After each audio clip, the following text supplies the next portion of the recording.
అందరికీ నమస్తే అండి. నా పేరు సూర్య. అందరికీ భోగి శుభాకాంక్షలు. హ్యాపీగా అందరూ భోగి జరుపుకోవాలని, సంతోషంగా భోగి జరుపుకోవాలని ఆహ్, కోరుకుంటూ వీడియో యాక్చువల్‌గా ఈరోజు ఈ 2 డేస్ వద్దనుకున్నా. కానీ నిన్న ఒక డిబేట్ చూసా టీవీ9లో. టీవీ9 అంటే ఇంకా అందరికీ తెలిసిందే. వాళ్ళు చెప్పుకోరు కానీ అందరికీ తెలుసు. దీంట్లో సీక్రెట్ దాచేదేం లేదు. వాళ్ళు వైసీపీ పార్టీకి ఫేవరబుల్గా సపోర్టెడ్గా, కానీ అది బయటికి తెలియకూడదు. ఎందుకు మళ్ళీ బయటకు ఎవరికి తెలియకూడదు మేము సపోర్ట్ చేస్తున్నామని. వాళ్ళు చెప్పుకోలేని దౌర్భాగ్య స్థితిలో బ్రతుకుతూ వాళ్ళకి సపోర్ట్ చేస్తూ బ్రతుకుతున్న ఒక టీవీ9 ఛానల్.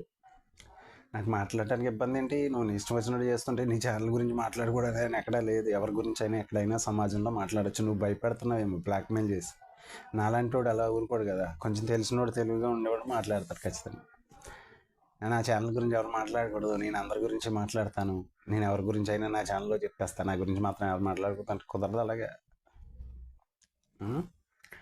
అలా భ్రమల్లో ఉంటున్నావు. మా భయపెట్టేస్తే కొంతమంది భయపడతారు, అందరూ ఉండరు. నీ ఛానల్ దౌర్భాగ్య స్థితి ఏంటంటే రోజులు రోజులు ఒక కత్తి మహేష్ అని పెట్టుకుని కూర్చోబెట్టి ఇంకే న్యూస్ లేనట్టు ప్రపంచంలో అదే న్యూస్ అయినట్టు పవన్ కళ్యాణ్ గురించి డెబేట్లు పెట్టిన దరిద్రపు ఛానల్ నీది. నీ ఛానల్కి ఇంకంతకంటే దౌర్భాగ్య స్థితి గురించి మాట్లాడాలంటే ఇంకేం మాట్లాడాలి? అసలు నీ ఛానల్ చూడటమే మానేస్తా. కాకపోతే ఇప్పుడు ఏంటంటే ఈ వీడియోలు చేస్తున్నా కాబట్టి దాని గురించి అయినా కొంచెం ఎప్పుడైనా యూట్యూబ్లో వస్తుంటే చూస్తున్నా. సో నిన్న డిబేట్లో ఏం జరుగుతుందంటే, ఇప్పుడు వైసీపీ ఈ లిస్టులు ప్రకటించారు కదా, ఎమ్మెల్యేకి సంబంధించి ఎంపీ క్యాండిడేట్స్ వాళ్ళ లిస్టుకి సంబంధించి డిబేట్ జరుగుతున్నప్పుడు జనసేనకు సంబంధించిన అతను, బీజేపీకి సంబంధించిన అతను వాళ్ళు ఇలా క్యాండిడేట్లు మార్చడం ఏంటంటే ఇక్కడ పనికిరాని వాళ్ళు వేరే ఊర్లో పనికొస్తారా అని దాని గురించి మాట్లాడుతుంటే, వీడు తెలివిగా, ఎంత తెలివిగానో బీసీలకి న్యాయం చేసేసారంట, మహిళలకు న్యాయం చేసేసారంట, సామాజిక న్యాయం పాటించేస్తున్నారంట.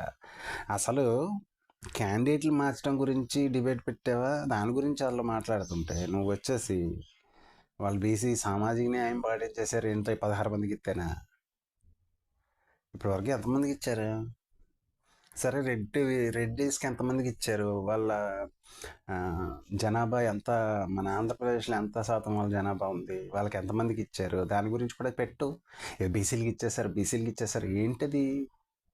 అంటే బీసీలు పనికిమాలిన వాళ్ళు ఏంటి? నువ్వు ఇస్తే తీసుకునే టైప్లో కనిపిస్తున్నారు వాళ్ళ. అంటే వాళ్ళకి ఇచ్చేస్తే పండగ చేసేసుకోమని ఇప్పుడు నాకు అర్థం కావట్లా. రెడ్డీస్కి ఎంతమందికి ఇచ్చారు? వాళ్ళ జనాభా ఎంత? మిగతా క్యాస్ట్లకి ఎంతమందికి ఇచ్చారు? వాళ్ళ జనాభా ఎంత? దాని గురించి మాట్లాడమండి. నీకు సౌకర్యంగా ఉంది కాబట్టి బీసీస్కి ఇచ్చేసారు, సామాజిక న్యాయం పాటించేశారు. అసలు దీనికి వాళ్ళు మాట్లాడుతున్న దానికి సంబంధమే లేదు. నీ ఏదో ప్రచారం చేసుకోవడానికి, నువ్వు వాళ్ళని సపోర్ట్ చేయడం, నీ వైసీపీ పార్టీని సపోర్ట్ చేసుకోవడానికి నీ తెలివితేటలు ఉపయోగించి మీలాంటి మీ పేపర్లోని న్యూస్ ఛానల్లో పనిచేసే వాళ్ళు ఉద్దేశం ఏంటంటే ప్రజలు ఏంటంటే గొర్రెలు లాంటి వాళ్ళు, వాళ్ళని ఎలాగైనా ఆడించవచ్చు. వాళ్ళకి అంత తెలివితేట ఉండదు. ఎమోషనల్గా కావాల్సినప్పుడు రెచ్చగొట్టచ్చు, అవసరమైనప్పుడు ఎలాగైనా ఎలా కావాలన్నా వాళ్ళని టర్న్ చేయొచ్చు. 10 సార్లు చూపిస్తే నిజమని నమ్మేస్తారు గొర్రెలు. వాళ్ళ ఉద్దేశం అయితే క్లియర్గా ఇదే. ప్రజలకు ఎలాగనిపించింది, జనంకి మీరు ఏమనుకున్నా నేనేం బాధపడను, కానీ నిజంగా ఈ ఛానల్స్ కానీ కొంచెం ఈ టైప్ ప్రచారం చేసే ఛానల్స్ అందరి ఉద్దేశం అంటే ఏంటంటే జనం అనేవాళ్ళు గొర్రెలు, వాళ్ళని ఎలాగైనా ఆడించవచ్చు అనుకుని ఫిక్స్ అయిపోయారు వాళ్ళు. 100 సార్లు చూపిస్తే దాన్ని నిజమని నమ్మేస్తారని ఫిక్స్ అయిపోయారు. మిమ్మల్ని ఎలా కావాలంటే అలాగే ఆడించవచ్చు అని ఫిక్స్ అయిపోయారు. ఎమోషనల్గా ఎలా కావాలంటే అలా వాడుకోవచ్చు మిమ్మల్ని అని ఫిక్స్ అయిపోయారు. అందుకని వాళ్ళ ఆటలు సాగుతున్నాయి, మీరు చక్కగా చూస్తారు. అలాంటి ఛానల్ని ఎంకరేజ్ చేయడం, లేకపోతే వాళ్ళ గురించి తెలియదు. బ్లాక్మెయిలింగ్ ఛానల్ అది, పెద్ద బ్లాక్మెయిలింగ్ ఛానల్. ఆంధ్రాలో ఉన్న పెద్ద బ్లాక్మెయిలింగ్ ఛానల్లో #1 ఛానల్ టీవీ9. నీ గురించి మాట్లాడకూడదు అంటే కుదరదు. అట్లా నువ్వేమైనా చేసుకో, నాకు ప్రాబ్లం ఏం లేదు. ఖచ్చితంగా నీ గురించి నేను మాట్లాడతాను, ఇంకా వీడియోలో మాట్లాడతాను. మీ ఛానల్ చేసేదే బ్లాక్మెయిలిజం. మీరు ఏమైనా చేసేస్తారో, ఎవరో మాట్లాడకూడదు అంటే కుదరదు. అట్లాగా అసలు ఈ రోజు మాట్లాడకూడదు అనుకున్నా, కొంచెం పండగ రోజు, భోగి రోజు, కానీ చూసిన తర్వాత నాకు మాట్లాడాలనిపించింది. నీ ఇష్టం వచ్చినట్టు ప్రచారం చేసేస్తూ వాళ్ళేమో మాట్లాడేది ట్రాన్స్ఫర్ గురించి. ఎమ్మెల్యేలు ట్రాన్స్ఫర్, ఒక చోట నుంచి ఇంకో ప్లేస్కి ఎమ్మెల్యేని ఎంపీలుగా మారుస్తున్నారు. మారిస్తే వేరే ప్లేస్లకి వేస్తున్నారు. ఇక్కడ సరిగా చేయనోడు ఇంకో చోట చేస్తాడా? సరిగా చేయనోడు ఇంకో చోట చేస్తాడా అంటున్నా.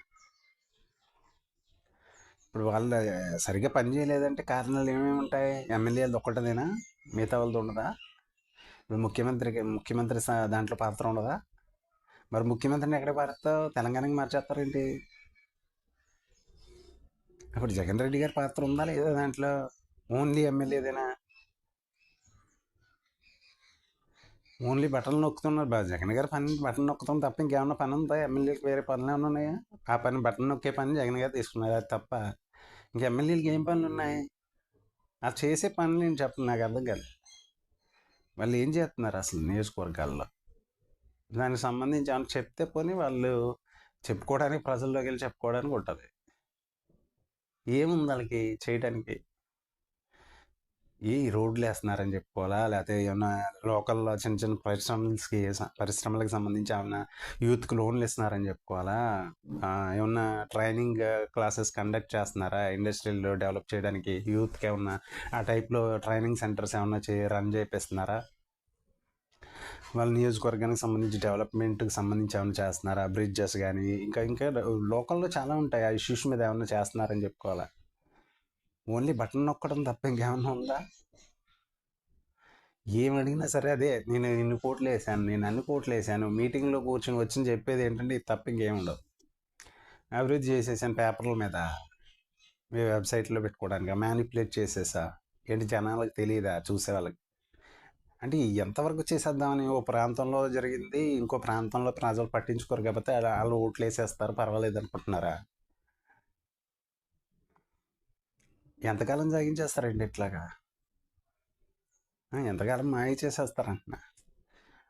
ఓకే అండి, అంటే దీని గురించి మాట్లాడదామని వాళ్ళు ప్రచారం చేసి నాకు కొంచెం ఇదిలా అనిపించింది, అందుకని మాట్లాడదాం. అది వినిపిద్దాం అనుకున్నా, సర్లే ఎందుకు మళ్ళీ చెప్పి. Okay, thank you.